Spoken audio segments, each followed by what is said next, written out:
Everything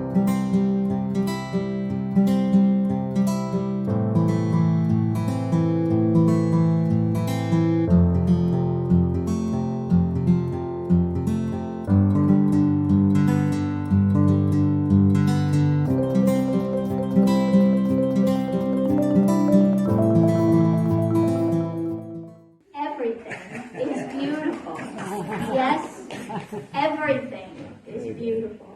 So tell me something that excites you today. Trying to sing. Trying to sing. It is exciting, isn't it not? Yes. What else excites you today? Being here. Yeah, this is a good thing. Notice what makes your heart skip a beat, what brings joy to you each and every day. So last week we took the journey from and to and back again, from Jerusalem to Emmaus and back to Jerusalem. Did anyone notice that journey in your life this week? It's fun to notice that spiritual journey that we take from one place to another, and to notice as our consciousness shifts, as our thinking changes. And it's been amazing how all of our book studies kind of converge into the idea of our consciousness, our thinking, and what we can notice and what we can co-create with our thinking. For me, this road that we took to Emmaus is awakening. It's recognition and realizing that divine presence, that Christ that walks with me, in me, and as me, always. That would be my road to Emmaus. And as we and I gain a deeper understanding of the spiritual laws, as we learn how to use them in life to make a joyous and wondrous life, my eyes are opened, just as the followers of Jesus had their eyes opened when he broke the bread, as they sat at the table in Emmaus. The road to Jericho for me is how I live the spiritual knowledge that I gain, how I live from that guidance of spirit, from that presence of the divine, how it guides me. It's how I live as I gain deeper, richer relationship with my divine. It's how I live the truth. Remembering that the people and places in the Bible are all representations of spaces in consciousness. And our consciousness is always changing. And beyond this literal meaning is the movement, the growth, the evolution of our own consciousness as individuals. And as we shift and change our consciousness and hopefully guide it upward to spiritual thought, we impact and change the consciousness of the space around us. And we can do that with purpose and with intention. So today we're going to walk the road to Jericho as told in the Gospel of Luke, chapter 10, and it's short, verse 25 to 37. And this happens to be one of my favorite, because Jesus uses a parable to answer a question asked of him by one of the leaders. And once again, the leader was trying to test Jesus to see if he was astute on Jewish law and if he was complying with the Jewish law and practices. He was abiding by the laws. And I love it because there are layers to the story, as with all the parables that Jesus taught by. There are layers to them. So once again, this story of the road to Jericho begins in Jerusalem. Do you remember what Jerusalem represents? It represents our spiritual peace. It's a long-lasting peace. It's not peace that's made by the world and us living in harmony in the world. It's made by that deep inner spiritual peace that we can grow and nurture. It's when we realize our spiritual powers, those spiritual powers that would live in peace. So here's a little background on the road to Jericho. This road is actually walkable still today. It's about a 17-mile journey from Jericho to Jerusalem. And back in the day of Jesus, it was used for trade caravans. It was used for Roman soldiers to travel. And it was used for everyday travelers making a pilgrimage to Jerusalem, their holy city. The road itself is very narrow. Today, it's paved and a little bit wider, but then it was a very narrow road, and many places of the road only allowed one person to pass at a time. And many places on this road are rugged and rough and rock-filled. It's a mountainous road, and it could be treacherous. Historically, one might encounter thieves and robbers along the road. And even today, security limits travel on this Jericho road to daylight hours.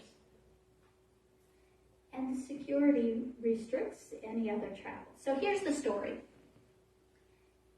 A certain lawyer stood up and asked Jesus, "Teacher, what shall I do to inherit eternal life?"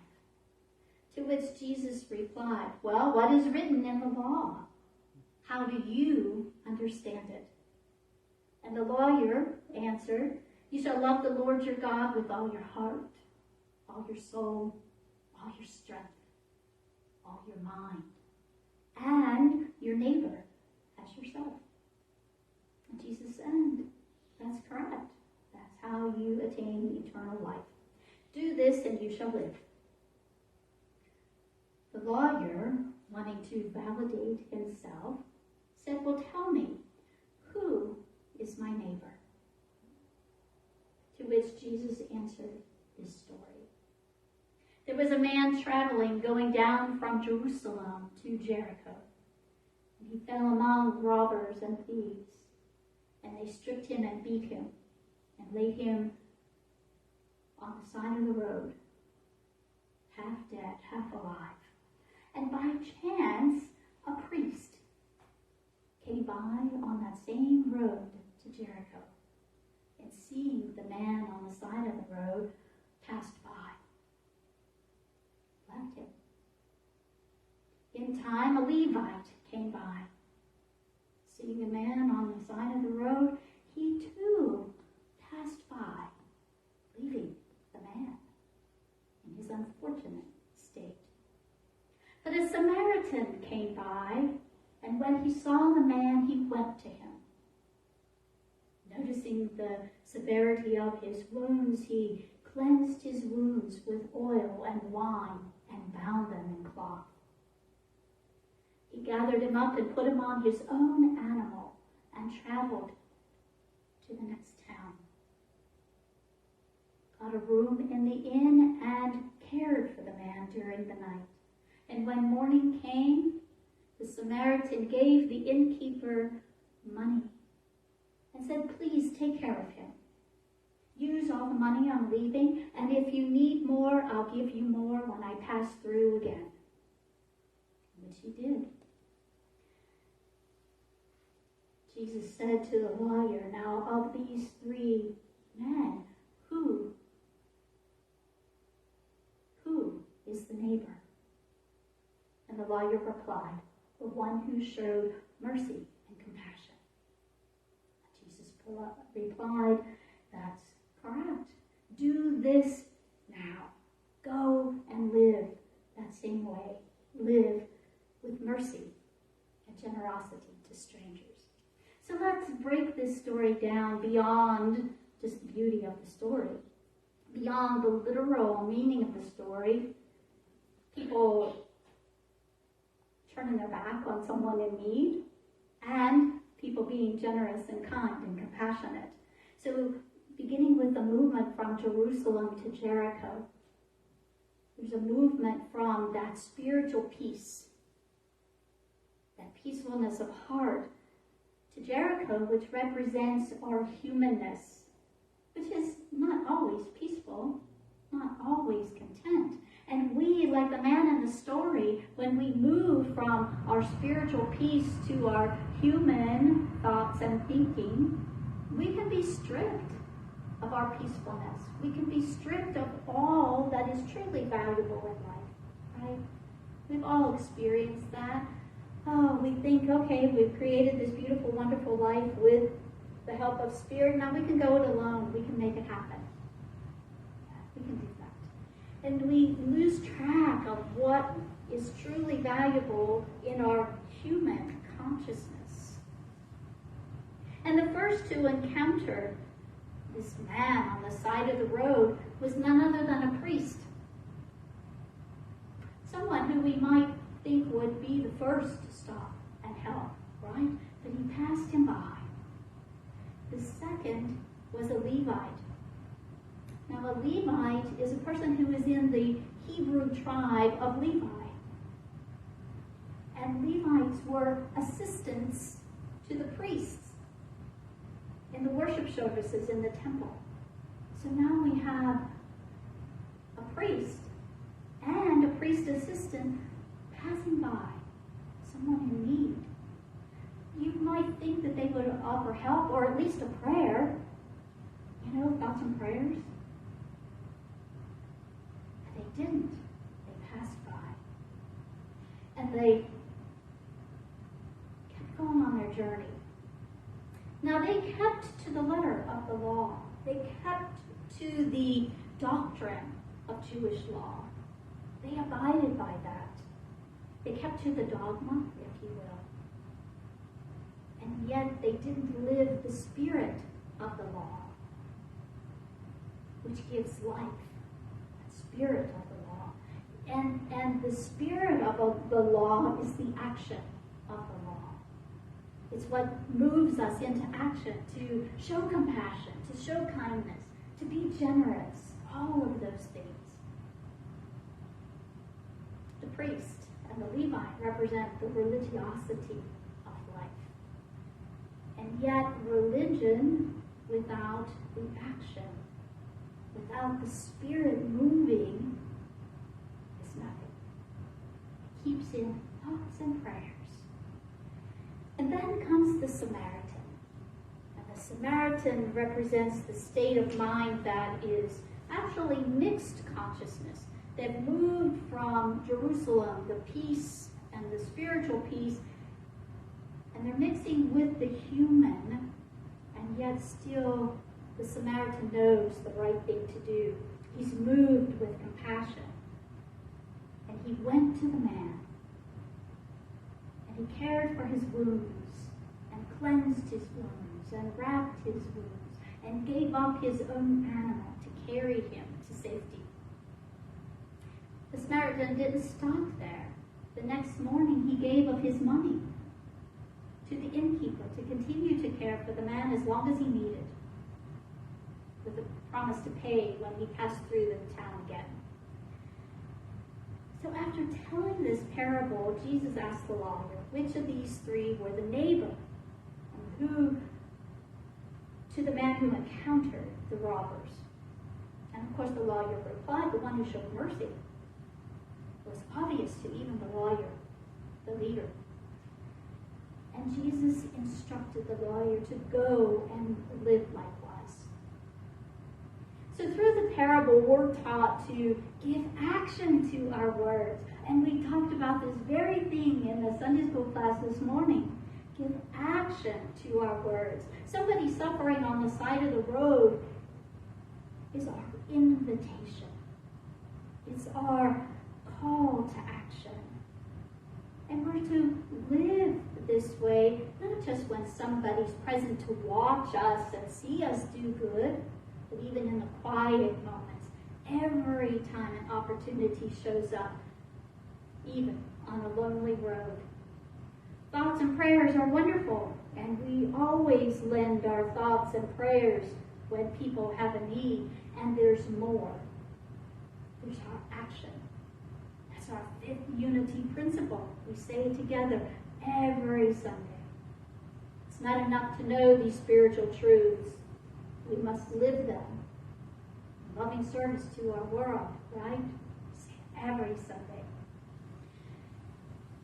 living this doctrine of unity here on Sunday morning isn't really enough. We're supposed to live it every day with every breath. And we treat others as we would wish to be treated. Every faith tradition in the world has a golden rule, a version of the golden rule. Now, I suspect if the priest and even the Levite found themselves in a time of need on the side of the road, they would want somebody to stop and help them, right? We all would. We would all count on somebody doing just that, so that we are to live that golden rule. Throughout the parable, we're taught that everyone is our neighbor. We sit here on Sunday morning and consider this community, and we would do just about anything for everybody else in this. And yet we step outside, and everyone we pass is our neighbor also. When we gathered in meditation earlier, just a few minutes ago, we connected through that thread of humanity and that vibration of love. That's the thread that connects us all. And every one of us, every person on the planet, is part of that human community.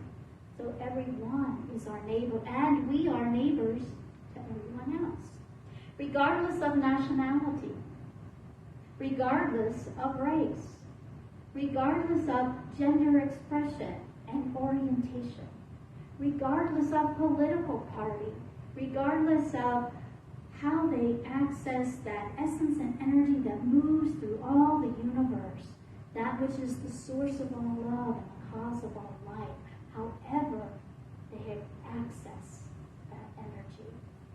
Regardless of if they're living their divinity or hiding it,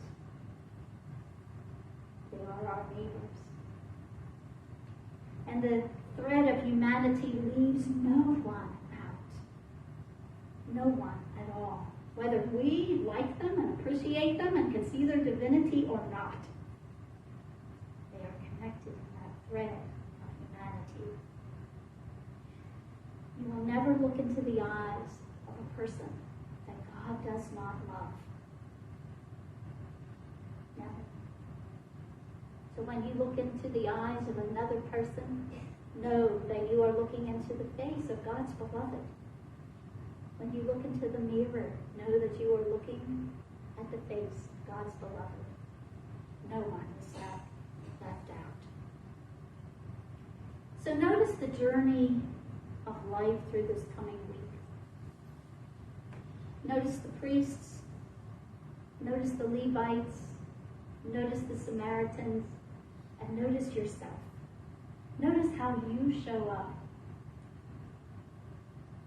When you leave here, when you get on the highway, when you're sitting at work, and maybe you have a coworker or a client or somebody who stirs some feelings in you.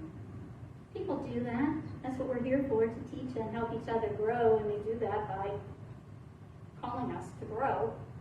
But notice when you're in those moments, perhaps with a family member, perhaps with a colleague, are you the priest? Are you the Levite? Or are you the Samaritan? We always have a choice, and we always have opportunity. So if you find yourself on any given day in any experience being the priest, that's okay. Be kind to yourself. It's a moment. You will have another opportunity to be the Samaritan. Every day you will have the opportunity to be the Samaritan. And there's nothing like traffic to invite us to practice being the Samaritan. Not only with our actions, not only with our words, but with our thoughts as well. Our thoughts have a vibration that come out of us. So notice your thoughts, notice your words, and notice your actions. And guide them towards the Samaritan. And remember always that all you do be done with Love. love.